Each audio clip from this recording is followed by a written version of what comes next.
Hi dear students, जैसा कि आप लोगों की बोर्ड एग्ज़ाम की डेट आ चुकी है, अब आप लोगों को पूरी ताकत लगा देनी है अपनी पढ़ाई में।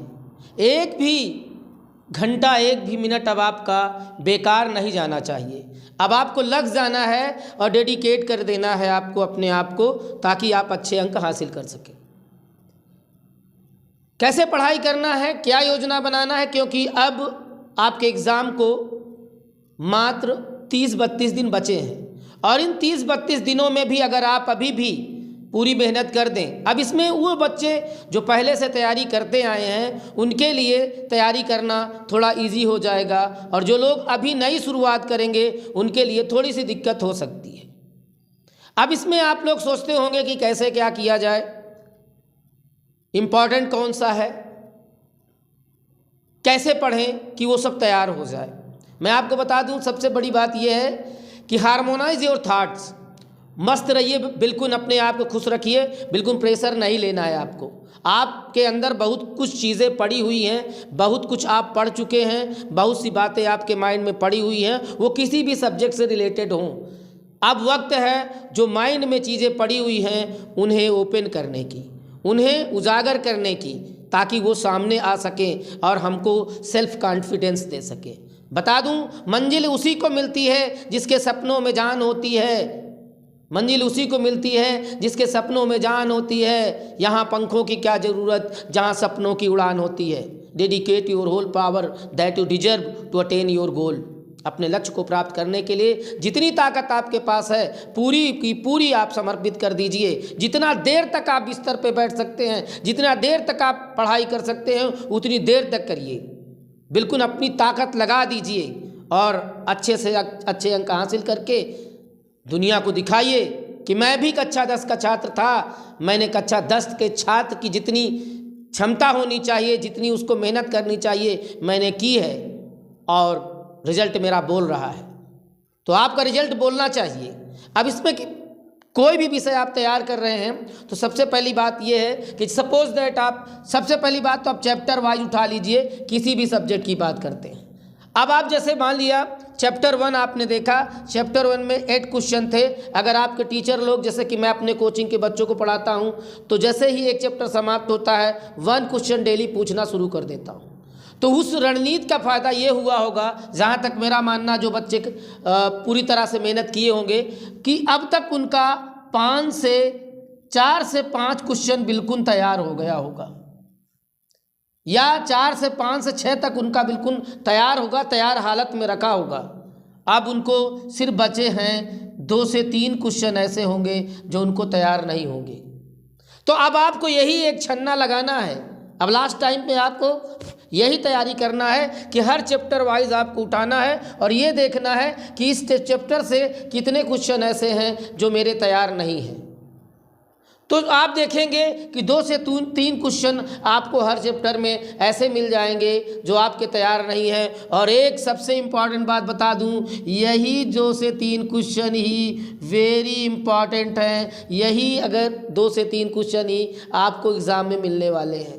अब आपको करना क्या है, अब आप चैप्टर 1 उठाए और आज पढ़ाई शुरू किए, तो जब आप देखेंगे 4 से 5 क्वेश्चन हमारा तैयार है, एक बार उनको पढ़ते चले गए, फिर आगे बढ़े 2-3 क्वेश्चन, ये ज़्यादा टाइम लेंगे, इनके लिए आप टाइम दीजिए। दूसरी बात, हमारा माइंड किसी भी बात को 24 आवर्स तक अपने माइंड में रखता है, उसके बाद बातें फिर से माइंड से जाने लगती हैं। तो आपको क्या करना है, जो भी चीज़ आज आप पढ़िए, मैं किसी भी सब्जेक्ट की बात कर रहा हूँ, केवल इंग्लिश की बात नहीं कर रहा हूँ, जो भी सब्जेक्ट आप पढ़िए आज, उसको 24 आवर के पहले एक बार पुनः रिपीट कर लीजिए, रिवाइज कर लीजिए। अब आप कहेंगे सर फिर से हम वही 1 घंटे पढ़ें, ऐसा नहीं है। जब आप एक बार पढ़ चुके हैं और 24 घंटे से पहले जब आप पुनः उस टॉपिक को ओपन करेंगे, उस चैप्टर को ओपन करेंगे, तब आप पाएंगे कि उसमें लगभग 5 से 6 क्वेश्चन आपके तो तैयार हैं, 2-3 क्वेश्चन ऐसे हैं जो 50% तैयार हैं। जब इन्हें आप पुनः देख लेंगे तो फिर ये पक्का तैयार हो जाएंगे। क्लियर? दूसरी बात, फिर और एक बात यह है कि अगर क्वेश्चन आपको चाहते हैं कि हमारे माइंड में ज़्यादा देर तक रहे तो उसके लिए एक रणनीति ये है कि आप लोग लिख लिख करके याद करिए। अब लिख लिख के करके याद करने का फ़ायदा बता देता हूँ। लिख लिख करके याद करने की बात यह है कि पहली बात तो ये है कि ये आपके माइंड में ज़्यादा देर तक टिकेगा। अगर आपने लिख लिख करके तैयारी की है तो ये टॉपिक आपके माइंड में ज़्यादा देर तक रहेगा। क्लियर? तो एक ये हुआ कि ज़्यादा देर तक रहे। दूसरी बात ये है, सपोज दैट इंग्लिश आप तैयार कर रहे हैं, जब आप लिख लिख करके तैयार करेंगे तो आपकी वर्ड मीनिंग जो है, वर्ड मीनिंग कह सकते हैं, या आपकी स्पेलिंग मिस्टेक नहीं होगी, आपकी स्पेलिंग भी रट जाएगी। लिख लिख करके एक बात याद करना, पहली बात तो ये होगा ज़्यादा देर तक आपके माइंड में टिकेगा। दूसरी बात है स्पेलिंग मिस्टेक नहीं होगी। क्लियर? तीसरी बात ये है कि आपकी राइटिंग सुधर जाएगी, हैंड राइटिंग आपकी। कौन सी राइटिंग भैया? हैंड राइटिंग भी आपकी इम्प्रूव हो जाएगी। और चौथी जो इम्पॉर्टेंट बात यह है, चूँकि आपको 3 घंटे बोर्ड एग्जाम में बैठकर पेपर देना होता है, उसके लिए 3 घंटे कंटिन्यू लिखना होता है। और 3 घंटे कंटिन्यू लिखने के लिए आपके पास लिखने की प्रैक्टिस होनी चाहिए, अन्यथा आप 1-1.5 घंटे बाद आपका हाथ दर्द करने लगेगा। तो जब आप लिख लिख करके याद करेंगे तो चौथी बात ये हो जाएगी कि आपकी प्रैक्टिस रहेगी और आपका लिखने में हाथ दर्द नहीं करेगा। तो सबसे बड़ी बात ये हुई लिख लिख के याद करने की, तो ये ज़्यादा देर तक माइंड में टिकेगा। दूसरी बात है कि स्पेलिंग मिस्टेक की, खासकर इंग्लिश की बात कर रहा हूँ, इंग्लिश स्पेलिंग मिस्टेक नहीं होगी। और तीसरी बात यह है आपकी हैंड राइटिंग इम्प्रूव होगी। और चौथी बात यह है कि आप प्रैक्टिस में आ जाएंगे। और आपकी पांचवी बात यह है आपकी स्पीड बन जाएगी। क्या बन जाएगी भैया? स्पीड बन जाएगी, क्योंकि पेपर चूँकि ओनली 1 पेपर होने लगे हैं, हर सब्जेक्ट में केवल 1 पेपर बन रहा है। तो 1 पेपर बनेगा तो बड़ा पेपर होगा, और बड़ा पेपर अगर है तो फिर ज़्यादा आपको लिखना होगा। उसके लिए मात्र आपको 3 घंटे 15 मिनट 15 मिनट तो पेपर पढ़ने के लिए मिलेंगे। तो 3 घंटे समझ लीजिए, आपको मात्र 3 घंटे में आपको पूरा पेपर करना होगा, और अच्छा खासा बड़ा पेपर आएगा, चाहे वो हाई स्कूल का हो चाहे इंटरमीडिएट का हो। क्लियर? तो आप इसको पूरी तरह से एक रणनीति बना करके तैयारी कीजिए। आपकी तैयारी 100% होगी और आप लोग 100% अच्छे अंक ले आएंगे, इसमें कोई दो राय नहीं है। अब मैं आपको बताता हूं कि बच्चे बोलते हैं सर 60 टाइप क्वेश्चन जो होते हैं 60 वाले तो याद हो जाते हैं, लॉन्ग वाले कैसे याद करें?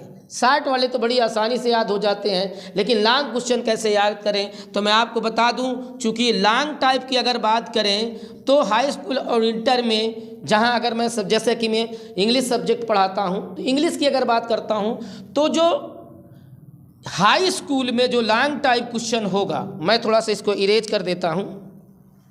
जो हाई स्कूल में लॉन्ग टाइप क्वेश्चन होता है वो मात्र 60 वर्ड का होगा। कितने का होगा? मात्र आपको 60 वर्ड में लिखना है। लॉन्ग क्वेश्चन कितना होगा? लॉन्ग टाइप क्वेश्चन 60 वर्ड्स, ठीक है। लेकिन मैं आपको बता दूं, आपके एग्जाम में लिखा क्या रहता है? Not more than 60 words, not more than 60 words. अब आप समझ रहे हैं ना, आपका आंसर 60 शब्द से अधिक नहीं होना चाहिए। इसका मतलब ये है कि आपका आंसर 60 शब्द से नीचे रहना चाहिए। नीचे हो सकता है आप 45 टू 45 से 60 शब्द अगर आप लिख देंगे तो आपका आंसर कंप्लीट माना जाएगा। ये मैं बात कर रहा हूँ हाई स्कूल के लॉन्ग टाइप की बात कर रहा हूँ। अगर इंटरमीडिएट की बात करें, इंटरमीडिएट की बात अगर हम करें तो इसमें जो लॉन्ग टाइप क्वेश्चन आएगा वो मात्र 80 वर्ड का होगा। 80 वर्ड मतलब not more than 80 words, not more than 80 words. समझ रहे हैं ना? इसका मतलब ये हुआ कि आपका आंसर 80 शब्द से बड़ा नहीं होना चाहिए। समझ रहे हैं ना?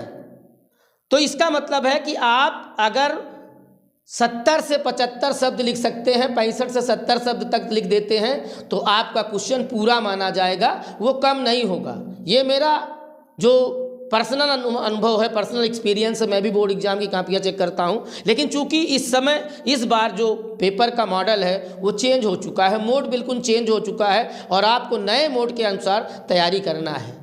तो आप लॉन्ग टाइप क्वेश्चन, अब आप आ गए लॉन्ग टाइप क्वेश्चन में, तो मैं आपको बता दूं लॉन्ग टाइप क्वेश्चन पढ़ने के लिए आप एक बार उसको बैठ करके पढ़ डालिए, उसके बाद फिर लिख डालिए, फिर आपको ज़्यादा दिक्कत नहीं होगी। दूसरी बात मैं आपको बता दूं, अगर आपने किसी चैप्टर में 12 क्वेश्चन थे 60 वाले, 12 60 क्वेश्चन थे, अगर वो आपके तैयार हैं और इसी, तो मैं आपको बता दूं आपको अगर लॉन्ग टाइप क्वेश्चन पूछा जा रहा है ना, तो ये 12 में से ही होगा, वो इन्हीं 12 क्वेश्चन से होगा, कोई ज़्यादा अलग नहीं होगा, इन्हीं में से आएगा।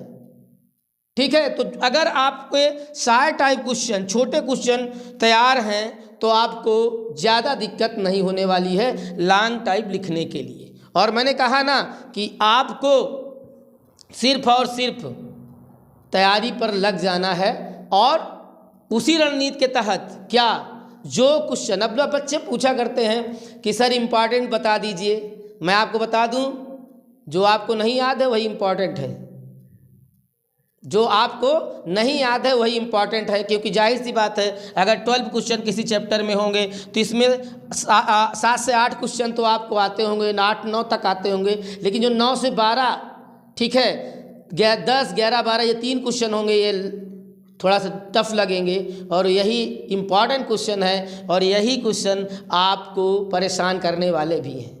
तो इन्हीं क्वेश्चन पर फोकस कर लीजिए।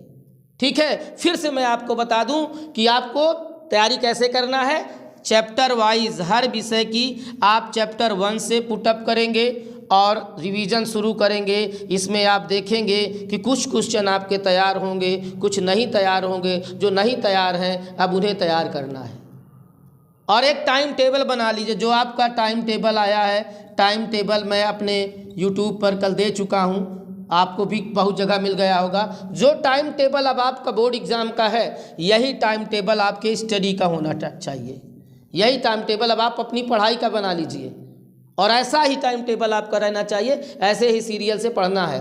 अगर आप हाई स्कूल के बच्चे हैं तो हाई स्कूल में कितने विषय हैं? 6 सब्जेक्ट हैं। कितने हैं भैया? 6 सब्जेक्ट हैं। तो आपको कम से कम 6 घंटे पढ़ना है, 6 आवर तो पढ़ना ही पढ़ना है। अब इसमें कोई सब्जेक्ट ऐसा हो सकता है जो कम टाइम दे करके तैयार किया जा सकता है और कोई सब्जेक्ट ऐसा हो सकता है जो ज़्यादा टाइम लेगा। इसी में आप माइनस प्लस करके अपने सब्जेक्ट एक सब्जेक्ट को तैयार कर लीजिए।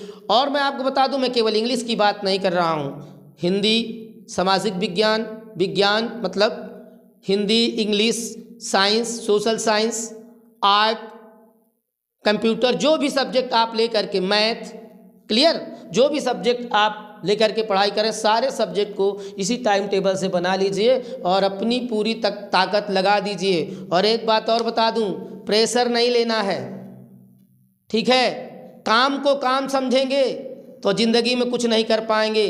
काम का एंजॉय करिए, अपनी पढ़ाई का आनंद लीजिए, फुल मस्ती में आनंद लीजिए। और मैं आपको बता दूं, जब भी आप पढ़ाई करिए तो जब भी बैठें आप 40 मिनट तक कंटिन्यू पढ़ाई करें। 40 मिनट के बाद आप 4 से 5 मिनट का ब्रेक दे दीजिए, ठीक है। वो ब्रेक आप किसी चीज़ का भी हो सकता है, पानी पी करके घूम सकते हैं, थोड़ा बहुत गाना सुन सकते हैं कुछ। लेकिन मैं आपको बता दूं, इस समय आपको मोबाइल से बिल्कुल दूर रहना है अपने आप को। अगर आप मोबाइल यूज कर रहे हैं तो केवल गाना सुनने तक यूज कर सकते हैं, बिना आप जितना सोशल मीडिया से बिल्कुल दूर हो जाइए। व्हाट्सअप, फेसबुक, इंस्टाग्राम, जितनी चीज़ें आप चलाते हैं सबसे अपने आप को दूर कर लीजिए, ठीक है। तो आप हर 40 मिनट के बाद ब्रेक दीजिए, फिर उसके बाद फिर पढ़ाई कीजिए, फिर 40 मिनट पढ़िए, फिर ब्रेक दीजिए। इस तरह करते करते आप थोड़ा थोड़ा पढ़ाई करें। और इस समय आप लोग पौष्टिक भोजन लीजिए, चूँकि ठंडी बहुत पड़ रही है तो इस समय आप लोग एनर्जेटिक भोजन लीजिए, जितना हो सके एनर्जी वाले भोजन लीजिए। और ओवरडोज मत लीजिए। खाने को आप 3 बार,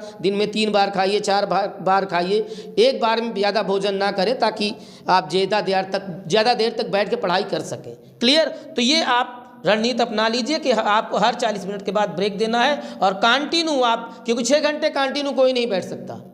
बैठना है, मैं भी बैठता हूँ, मैं भी पढ़ता हूँ, लेकिन कंटिन्यू नहीं बैठ सकते। हर 40-45 मिनट के बाद उठना पड़ता है और उठना चाहिए। ठीक है, तो फिर से ये आप लोगों को बता रहा हूँ, इसी रणनीति के तहत आप लोग तैयारी कीजिए, लिख के तैयारी कीजिए। और हो सके तो जिन दोस्तों से आप बात करना चाहिए, बात करते हैं, उनसे ग्रुप डिस्कशन कीजिए, कोई टॉपिक ले लीजिए और बात करिए कि आज हम लोग इस चैप्टर पर बात करेंगे। एक क्वेश्चन आप उससे पूछो, वो आपसे एक क्वेश्चन पूछे। इस तरह एक दूसरे पर चैलेंज ठोकिए कि तुझको आज इतना सुनाना है, मैं आज इतना सुनाऊंगा। ये करके आप लोग अपने आप को मजबूत कर सकते हैं। बिना प्रेशर के तैयारी कीजिए, इंजॉय कीजिए, मजा लीजिए। फिर कहना है कि जो भी कहना है मुस्कुरा के कहो, दिल न तोड़ोगे कसम खा के कहो। यहाँ मेरे कहने का मतलब है इतनी मेहनत कर दो बेटा कि हम लोगों का दिल न टूटे। Thank you, thanks for watching.